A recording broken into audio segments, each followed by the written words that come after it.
Okay, good afternoon. It's Gray and, McKeon and Freddie. But we're really here for the dragon fruit, Freddie, and McKeon will be back in a minute. I'm going to be cutting these open. This is mostly first of the season. It's late August now, very late, 24th, I think. And we're going to sample and brix several selections that we grow commercially. And so let's go through them quickly. So this one here is the old standard jade, which we don't grow anymore because of some problems with heat damage to the fruit. One that we have to pollinate, vintage. This one here, glow. We still grow this glow, but for different reasons. It ripens very quickly in the group. It's the first thing to come on.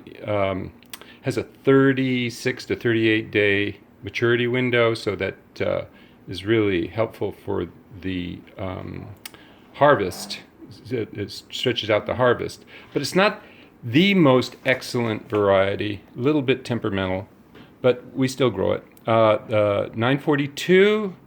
The one you saw that the plant is heat sensitive, the one that I probably have to grow in rainbow.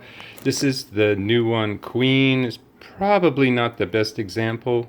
It's the only example I have right now. And an old one that I really don't grow, but McKeon likes, it's 205. It's a sweet pink. And at the very first of the season, I like them, but then they tend to, it's a difficult variety because you have to pick it at first day of maturity, because second day it starts to break down. All right. Okay, so what we've done is we've cut them open, and they're in the same order they were before. I'm going to brix them all, but I just thought I'd show you a little bit of the interior. Now, we need to talk about this darkening right here. It does happen in dragon fruit, some varieties more than others. And it's sometimes more common in the first of the season. And we're trying to determine if it's, well, we know it's variety specific, but we also know that it might be an external source other than heat.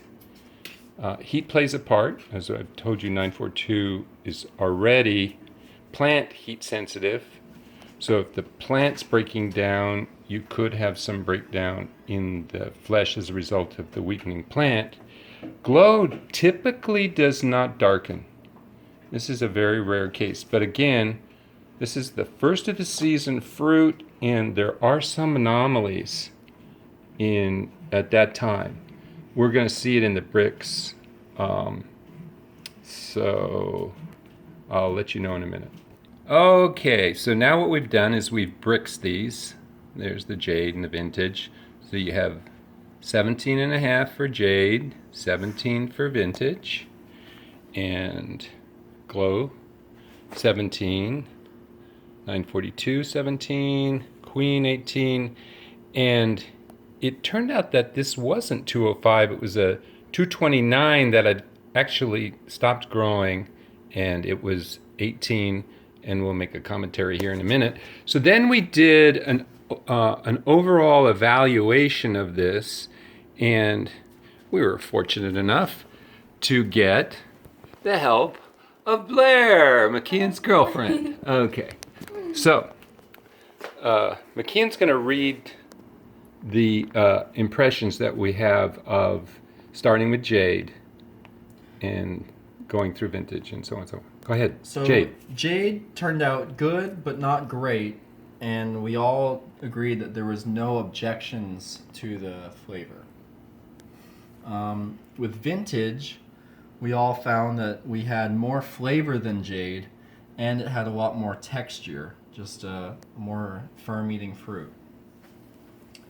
And then for the glow, we all rated it a good double plus with a lot more developed sugars and more flavor than I think the vintage and the jade. And then for the 942. 942, it was good, and we all agreed it was mildly sweet, a little more mild for 942. The queen, we felt it was a little immature, and also on that there was a solid texture, which could be with immaturity, but we didn't find it objectionable in any way, which is surprising due to the immaturity.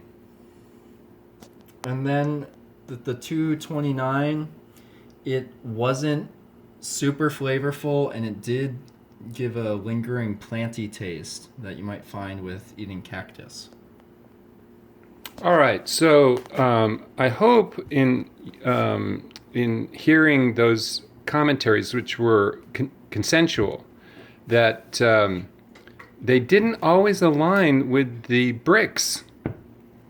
And so bricks is one idea, but you have to consider the sugars, the acids, and the flavors. Okay, so now what we have is McKeon juicing some fruit, and he just happened to be here, so I wanted to show it. So, because he's going to be making cake, cake with the residue of the pulp. Here is the juice that we extracted through the sieve after, we pulverize it with this plastic food processor. That way we don't grind up the seed. There's some of the skins there. If you want, you can make a tea out of the skins, but yes, this plastic blade allows the seeds to remain intact, and you don't get that earthy after flavor from the seed. But this juice, can we pour it? All right, so go ahead and pour it, Mac.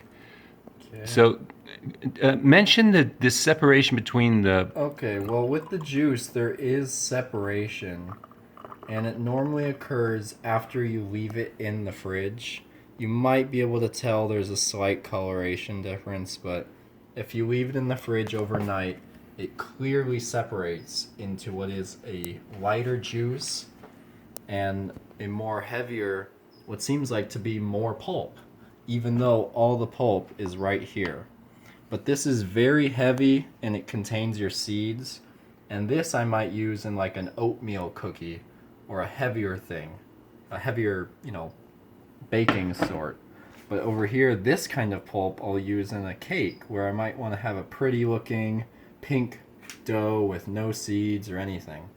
But the juice is just pure, and it's so aerated, and there's so much fiber still in this drink, which was the pulp that is here separating, but it's mixed together, and it has the immediate sugar rush that one of these sweet dragon fruit does, even though it was just mild dragon fruit that I was using.